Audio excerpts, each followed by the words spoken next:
So, తాళికట్టు శుభవేళ ఆ కార్యక్రమం అయిపోయింది. అంటే తాళి కట్టడం అయిపోయింది. అండ్ తర్వాత మెట్టెలు పెడుతున్నాడనమాట చిన్నోడు. అయితే పంతులు గారు ఇక్కడ వాళ్ళతో చాలా క్లోజ్‌గా ఉన్నారు గదా!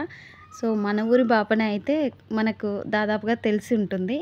ఇంతో అంతో కాకపోయినా మామూలుగా ఉంటారు. కానీ ఈ బాపనే వచ్చేసి ఈ పంతులు గారొచ్చేసి చాలా క్లోజ్‌గా ఉన్నారు. ఎందుకు అంటే వీళ్ళు ఎక్కువగా పూజలు, వ్రతాలు చేయిస్తూ ఉంటారు అక్క వాళ్ళు.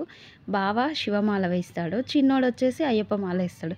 సో, పూజకు సంబంధించిన పూజలు ఈ పూజారి గారు చేస్తారు. ఇంకా గుడిలో గూడా ఎక్కువ కార్యక్రమాలు ఈ పూజారి గారు చేస్తారు.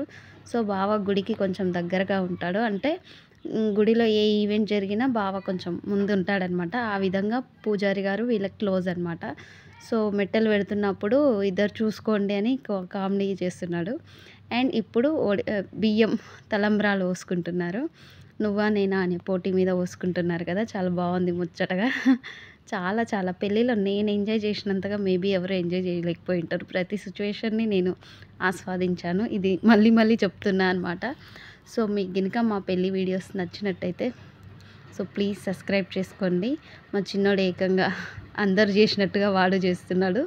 పళ్ళెం నెత్తిన ఎయడానికి. అంటే ఏమంటారో ఏమో కొన్ని కొన్ని సిట్యుయేషన్‌లో రావు గదా! సో, ఇప్పుడు మళ్ళీ ఫోటో కోసం కొన్ని తలంబ్రాలు అలా వేస్తున్నాడనమాట.